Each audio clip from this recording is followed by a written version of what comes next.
Hello, it is me again, Becky. Thank you for stopping by. It is time to do the mid-year freakout tag. This is a popular tag that most everybody on Booktube does around this time of year, and it's just a way of sharing books, our favorites and such so far this year. So I can't believe it's the middle of the year already. That's bananas, B-A-N-A-N-A-S. Let me go through these questions and share with you some of the highlighted books from my first 6 months of 2025. Question 1 is, what has been the best book you have read so far this year? And I've had a few 6-star reads, so it was really hard for me to pick which one of them was my favorite, but I am a decisive woman, so I'm able to do that. That would be The Scattered Bones by Nicole Scarano. I know April is just doing a little happy dance because this was her favorite book of last year. So this is a very short standalone fantasy romance. It is about a woman named Sela and a man named Cade. Sela has grown up to be this vessel for this very narcissistic goddess who will inhabit her body when the time comes. So she's never really been allowed to touch anybody. Nobody's been allowed to touch her. She has a very limited life experience.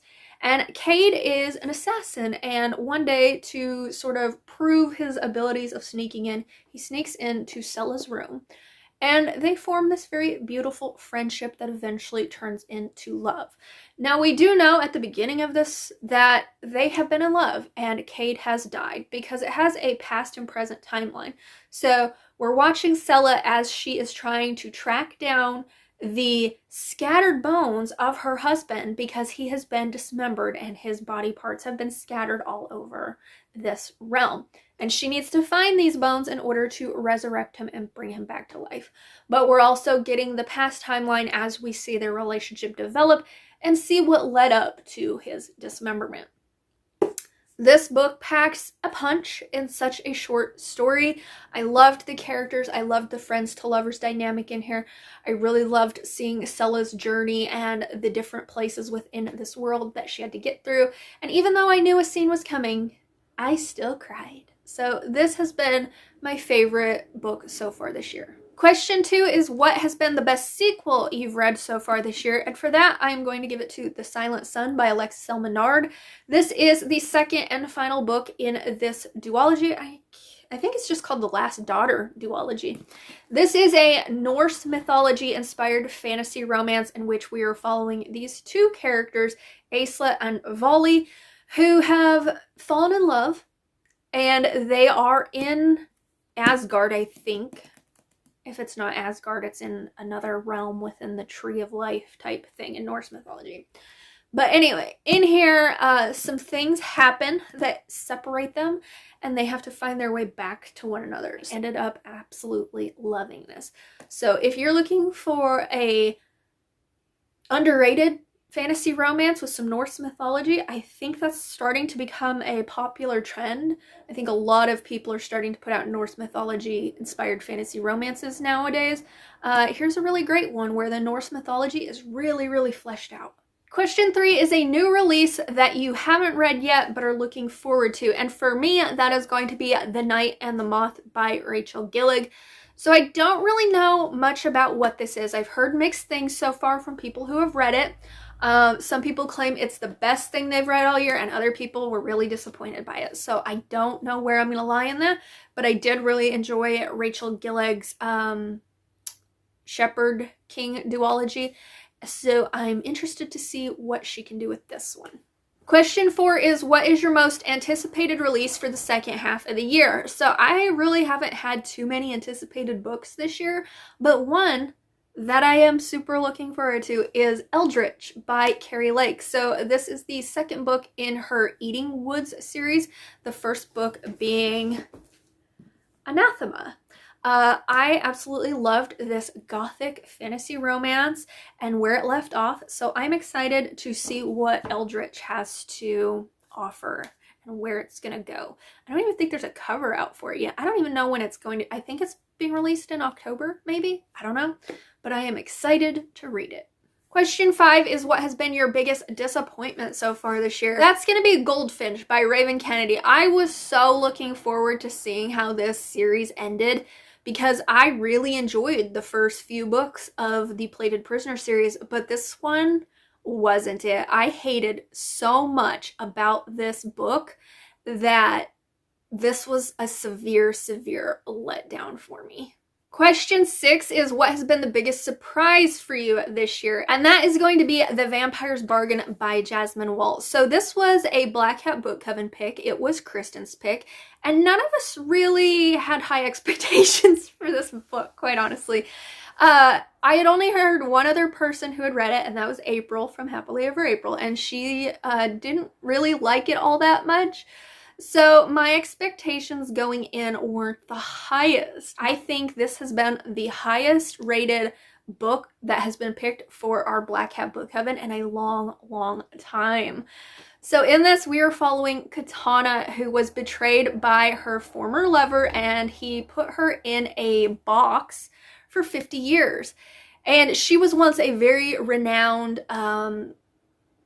vampire hunter. So when she is released from her 50-year prison, it's by a vampire, and he wants her help to kill his king. And they end up in this very reluctant allyship to do so, and a romance brews between them. And this had some really unique elements that I hadn't seen done in a fantasy romance before. It took a lot of like cliche tropes that are typically in fantasy romance and sort of reversed them. And it had some twists that I did not see coming. So I do know the author is going to republish this, I believe, in October to add some added POVs within the story. And I can't wait to see what she does with that because this was quite the surprise. Question 7 is who is a new favorite, new to you, or debut author that you've discovered this year? And for me, that's going to be Kel Woods, who wrote Upon a Starlit Tide. So I have heard of Kel Woods before, I just hadn't ever read any of her books. And so this being the first book that I read from her this year and absolutely loving it, I have another one of her books down on my shelf, and I'm really looking forward to reading that as well because I think she tends to write like fairy tale reimaginings and like folklore inspired stories. And this one I really loved. So I can't wait to see what she does with the other book that's on my shelf. Question 8 is who is your newest fictional crush this year? And I had a difficult one with this because I haven't really read a male main character who just like absorbed my heart and I couldn't stop thinking about him. The closest one I could think of was Volley from the Last Daughter duology. He is one of Odin's sons, bastard sons, and the relationship he has with his love interest, he was just such a great male character. So if I had to pick one, I would pick Volley. Question 9 is who is your newest favorite character overall? And for this one, I had a hard time as well because I was like, I liked a lot of them, but there hasn't been one that I've just like been so absorbed with. But if I had to pick one, it would be Maveth from Anathema by Carrie Lake. I think I really liked her demeanor in this story, and if there was a character that I would ever cosplay as next, I think it would be Maveth because I feel like she would be a really easy character to do so. And I just liked her relationship and her adventure through this gothic world. So if I had to pick a newest favorite character, it's gonna be her. Question 10 is a book that made you cry. So I've had, I think, 3 or 4 books that made me cry this year, but I'm going to share the top 2 that like literally had me not just like shedding a tear at the end, but like sobbing. The first is going to be The Scattered Bones. Like I was laying in bed reading this ebook and I was just crying. I was like, oh my God, even though I knew what was going to happen. It was so tear-worthy for me. And the other one that had me sobbing was Seduction of a Highland Lass by Maya Banks. Just the dynamics between these characters, even though I knew it was probably going to end in a happily ever after, it made me question. And I was like, oh my God, you guys, you have to find your happily ever after. So those are 2 books that just had me crying this year.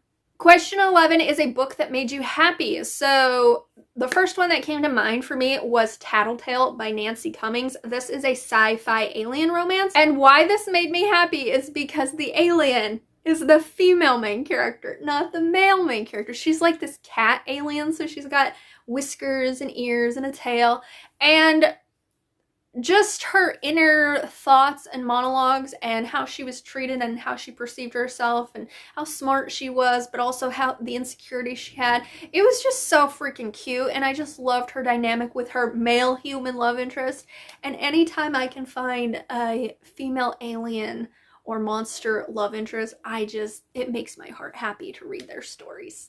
Question 12 is, what is the most beautiful book you have acquired this year? So at the time that I'm filming this, I haven't even acquired it yet. I purchased it, but I had Vanessa at Read with Dr. B. She picked it up for me at a Polycon, and I'm supposed to be getting it from her next week when I go to DC again. And I have a feeling it's going to be the most beautiful book that I've acquired this year, because it is the omnibus of I Married a Lizard Man and I Married a Naga. I will put a reel right here showing you what this looks like, because I haven't seen it in person yet. I haven't held it in my hands, but I'm so looking forward to doing so, because I think this is probably just going to be one of the prettiest things I've spent money on. And question 13, are there any books that you have to get read by the end of the year? Not like specifically book club books. Those are ones that I'll have to read before the end of the year, and some arcs that I have that I really need to get to. I have an arc of this book called The Weaver Bride. The reason I requested this is because it's got my last name in the title, Weaver, and it's pink, and I don't really know anything else about it. I also requested Spellcaster. Again, all I really know about this is I think it's witchy. I do think this is a school setting though, which is kind of making me nervous. But I'm willing to give it a try. And then I have an audio arc of The Enchanted Greenhouses, which I am looking forward to reading as well. So those are some books that I have to get read by the end of the year. I'm sure I'll have many more arcs delivered to me because I just can't help but request them, but as of right now, those are the ones that I have that I will have to get read. So that is it. That is the mid-year freakout book tag for 2025. Let me know down in the comments what has been your favorite book so far this year. But if you don't want to comment that, but would like to let me know you made it to the end of this video, could you just leave me a bone emoji for the scattered bones? And with that, thank you so much for watching, and until my next video, go do your own mid-year book freakout tag if you are a booktuber. If you're not, just answer some of the questions if you want down in my comments. I would love to hear your answers. So until then, bye!